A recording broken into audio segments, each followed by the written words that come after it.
Broadway ਤੁਹਾਡੇ ਵਿਦੇਸ਼ ਜਾਣ ਦੇ ਸੁਪਨਿਆਂ ਨੂੰ ਦੇਵੇਗਾ ਹਕੀਕਤ ਦੀ ਉਡਾਨ। नमस्कार दोस्तों, मैं अमरशीद ब्रॉडवे इमिग्रेशन सर्विसेज से। कनाडा ने नई चेंजेस अब अप्लाई कर दी हैं। अब ये नई चेंजेस जो अफेक्ट में आ रही हैं पोस्ट स्टडी वर्क वीज़ा को लेके, इसके दो पहलू हैं। मैंने काफ़ी वीडियोस देखे, बहुत सारे वीडियोस पे व्यूज़ आए और सभी वीडियोस में ऑलमोस्ट एक ही चीज़ पे फोकस किया गया। वो एक चीज़ है कि आपको आईएलटीएस का स्कोर चाहिए होगा या पीटी का स्कोर चाहिए होगा जब आप post study work visa apply करेंगे 1 नवंबर के बाद। चाहे वो बच्चे ऑलरेडी कनाडा के अंदर हैं, अपनी स्टडी फिनिश कर रहे हैं, या वो बच्चे नए इंडिया से जो जाएंगे और फ्यूचर में अपना post study work visa apply करेंगे। इसमें जो चेंज है ये तो काफ़ी लोगों ने आपको बता दिया हुआ है, कि मैं दोबारा थोड़ा सा ब्रीफ में रिपीट कर देता हूँ कि जो बच्चे डिप्लोमास करेंगे उनको CLB 5 लेना है, मतलब रीडिंग में 4 बैंड और हर एक मॉड्यूल में 5 बैंड होने चाहिए। जो बच्चे यूनिवर्सिटी से ग्रेजुएट हो रहे हैं या मास्टर्स कर रहे हैं उनको CLB 7 स्कोर लेना है, मतलब आईएलटीएस में 6 ईच स्कोर उन्हें लेना है। अब इसके अगेंस्ट कनाडा इमिग्रेशन मिनिस्टर ने ये कहा है कि जो बच्चे मास्टर्स वाले हैं उनके लिए जो हमने स्कोर रखा है 6 ईच, ये स्कोर वैसे भी उन बच्चों को लेना पड़ता है अपने आप को CEC कैटेगरी के अंदर लाने के लिए, मतलब कनाडा एक्सपीरियंस क्लास। इसके अंदर जब उनको PR लगाने की ज़रूरत पड़ती है तब भी उनको ये आईएलटीएस स्कोर चाहिए होता है। तो हम चाहते हैं कि उनके पास पहले से हो और ये उनको वहाँ पर भी बेनिफिट करेगा। अब दूसरी जो बड़ी चीज़ जिस पे बहुत कम लोगों ने ध्यान दिया वो ये है कि जो पोस्ट स्टडी वर्क वीज़ा है वो गारंटीड है कि जो बच्चे यूनिवर्सिटी से ग्रेजुएट होंगे उनको 3 साल का मिलेगा। जो कॉलेजेस से ग्रेजुएट होंगे, जो डिप्लोमास करेंगे अब बच्चे, उनको ये डिप्लोमा सिर्फ उसी केसेस के अंदर उनको पोस्ट स्टडी वर्क वीज़ा मिलेगा 3 साल का, जहां पर उनका ऑक्यूपेशन शॉर्ट टर्म लिस्ट में आ रहा है।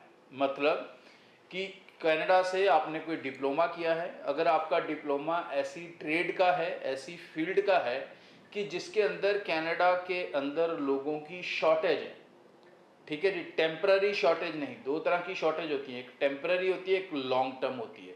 टेम्पररी मतलब जो कुछ समय के लिए उनको लोग चाहिए, और लॉन्ग टर्म जो उनको आने वाले फ्यूचर के लिए लोग चाहिए। तो अगर आपका कोर्स ऐसा है जो उनके फ्यूचर में जो लोग उनको चाहिए उसके साथ मैच करता है तो आपको 3 साल तक का पोस्ट स्टडी वर्क वीज़ा मिलेगा।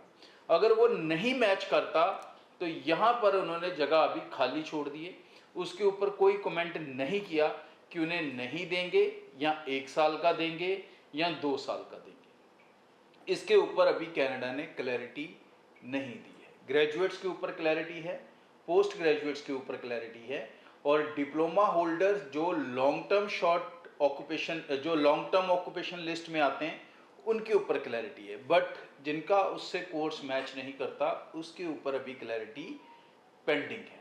अब इसका अफेक्ट क्या होगा, तो मैंने एक चीज़ जो उनका न्यूज़ पढ़ी उसमें उन्होंने बताया कि अभी जो ऑक्यूपेशन की लिस्ट है वो अभी कनाडा ने स्टूडेंट्स के लिए जारी नहीं की। हो सकता है वो हर साल, मुझे जो लगता है पर्सनली, वो हर साल लिस्ट बदलेगी, क्योंकि ये जो लॉन्ग टर्म ऑक्यूपेशंस होते हैं, शॉर्टेज होती है या शॉर्ट टर्म की शॉर्टेज होती है, ये लिस्ट हमेशा हर कंट्री की लगातार चेंज होती रहती है, कनाडा की भी चेंज होती है। तो मैंने आधार माना प्रेजेंटली इस न्यूज़ के अकॉर्डिंग उस लिस्ट को जो इस समय एक्सप्रेस एंट्री जो PR लोग अप्लाई करते हैं उन्हें चाहिए होती है। तो अगर मैं उस लिस्ट को देखता हूँ, जिसका मैं लिंक भी आपको दे दूंगा डिस्क्रिप्शन के अंदर, ध्यान से पढ़ें इसको, तो इस लिस्ट के हिसाब से 35 हेल्थ केयर सेक्टर के ऑक्यूपेशंस इसमें हैं। तो ऑलमोस्ट मैं यह बात करूं तो हेल्थ केयर के सारे बच्चे सेफ हैं, चाहे वो वेटनरी कर रहे हैं, चाहे फार्मेसी कर रहे हैं, चाहे नर्सिंग कर रहे हैं या कोई और हेल्थ केयर की कोर्सेज कर रहे हैं, तो ऑलमोस्ट वो सारे कोर्सेज इसमें हैं। दूसरे जो लिस्ट सेफ है वो है stem students, science, technology, engineering, mathematics. अगर ये आपके सब्जेक्ट्स रहे हैं तो भी आप सेफ रहेंगे डिप्लोमास के थ्रू। इसमें कौन से आगे, IT वाले सारे आगे, इंजीनियरिंग सारी ट्रेड की आ गई, मैकेनिकल आ गई, सिविल इंजीनियरिंग आ गई, इलेक्ट्रिकल आ गई, सारे तरह के इंजीनियर्स इसमें आ गए। तो मोस्टली ये ट्रेड जो है ये सारे इंजीनियर्स को सेव कर देती है, लेकिन ये बिजनेस वालों को सेव नहीं कर रही। इसमें बिजनेस वाले बहुत कम कोर्सेज हैं जिसमें आपने अगर किया हुआ है कुछ तो आप उसमें काउंट हो जाओगे। लेकिन IT, web development, land survey, architect के कोर्सेज हैं, ये सारे इसमें सेफ हैं। बिजनेस के नाम पे यहाँ पर सर बिजनेस सिस्टम स्पेशलिस्ट है, ये भी बेसिकली आईटी है। तो तीसरा जो ऑक्यूपेशंस हैं वो है ट्रेड ऑक्यूपेशंस। अब ट्रेड ऑक्यूपेशंस क्या होते हैं? आप इलेक्ट्रिशियन हैं, आप प्लम्बर हैं, आप इस तरह की ट्रेड में से जुड़े हुए हैं तो आप सेफ हैं। इसमें काफ़ी सारे हैं, इंजीनियरिंग के भी ट्रेड वाले होते हैं, प्लम्बर वाले भी होते हैं, एयरक्राफ्ट वाले भी होते हैं, ठीक है जी, ट्रांसपोर्टेशन वाले भी हैं, रेलवे वाले भी हैं। तो इस तरह के ट्रेड कोर्सेज वाले बंदे इसमें फिट होते हैं। थर्ड जो ऑप्शन आ जाती है वो ट्रांसपोर्टेशन के रिलेटेड जितने भी ऑक्यूपेशंस हैं वो भी अलग से उन्होंने रखे हुए हैं, तो वो भी सारे सेफ हो जाते हैं। मतलब आप एयरक्राफ्ट के मैकेनिक का कोई कोर्स कर रहे हो, कोई रेलवे का कर रहे हो, इस तरह से जो टेक्निकल कोर्सेज आप कर रहे हो वो सारे आपके सेफ हैं। एंड एग्रीकल्चर के भी यहाँ पर तकरीबन 3 प्रोफेशंस हैं जो इन्होंने सेफ रखे हैं, जिसमें contractor, supervisor, landscaping, ground maintenance, horticulture plus agriculture services and contractor and butchers and retail and wholesale services. तो ये मेजर हैं। अब इसमें से जो सबसे बड़ा एब्सेंट है वो है बिजनेस कोर्सेज। इसमें जो सबसे बड़ा एब्सेंट है वो है होटल मैनेजमेंट। ऐसे कोर्सेज, एडमिनिस्ट्रेटर, ठीक है नहीं, लीगल एडमिन, ये सब चीज़ें इसमें एब्सेंट है। और आप सब जानते हैं कि 50% से ज़्यादा स्टूडेंट बिजनेस जैसे कोर्सेज को ऑप्ट करता है। अब ये जो बिजनेस वाले बच्चे हैं, अगर तो ये बैचलर डिग्री प्रोग्राम में जाएंगे तो सेफ रहेंगे। डिप्लोमास के अंदर इनकी सेफ्टी आज की डेट में मैं श्योर नहीं करता।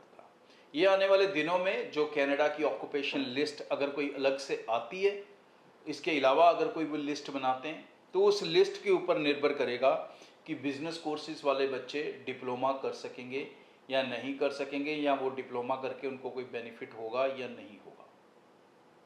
लेकिन जो डिग्रीज करेंगे वो ज़रूर रहेंगे। अगर आप मेरे 6 महीने पुराने भी शोज़ देख लोगे ना दोस्तों, मैंने बहुत क्लियर शब्दों में आपको कह दिया था कि कनाडा का आने वाला समय सिर्फ प्रोफेशनल्स का है।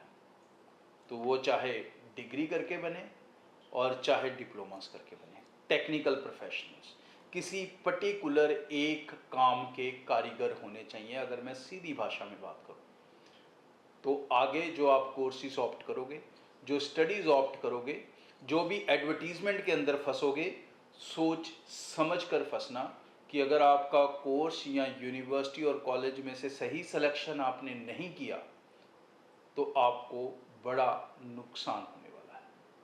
सो इस नुकसान से बचें, चीज़ों को ध्यान से समझें। सिर्फ आइलेट्स वाले शो ना देखते रहो। आइलेट्स के अलावा एक इम्पॉर्टेंट चीज़ है जिसको कोई नहीं बोल रहा, क्योंकि अगर कोई बोलेगा तो उसे लगता है मेरा 50% बिजनेस चला जाएगा। तो भाई गाइड करना पड़ेगा, बच्चों को सच बताना पड़ेगा। ब्रॉडवे के इस चैनल के ज़रिए यही मेन काम है जो मैं हमेशा करता हूँ। तो इस चीज़ को समझ लें कि कौन से बच्चों के लिए अब कनाडा के अंदर फ्यूचर है और कौन से बच्चों के लिए नहीं है। जो ग्रेजुएट है उन सब के लिए है, और उसके अलावा जो डिप्लोमास करते हैं उनमें से सिर्फ उनके लिए फ्यूचर है कनाडा के अंदर जिनके टेक्निकल वर्किंग है, जिनकी पर्टिकुलर स्पेस या पर्टिकुलर ट्रेड के लिए या पर्टिकुलर प्रोफेशन के लिए अगर आप डिप्लोमा कर रहे हो तो ही आप कनाडा में अपना फ्यूचर देख सकते हो। सो आगे भी इस चैनल के ज़रिए रेगुलर अपडेट आपसे शेयर होते रहेंगे, लेकिन इस शो को जल्दी से जल्दी शेयर कर दें, क्योंकि नहीं तो कई बच्चों की बड़ा नुकसान हो सकता है। Thank you. ब्रॉडवे ਤੁਹਾਡੇ ਵਿਦੇਸ਼ ਜਾਣ ਦੇ ਸੁਪਨਿਆਂ ਨੂੰ ਦੇਵੇਗਾ ਹਕੀਕਤ ਦੀ ਉਡਾਨ।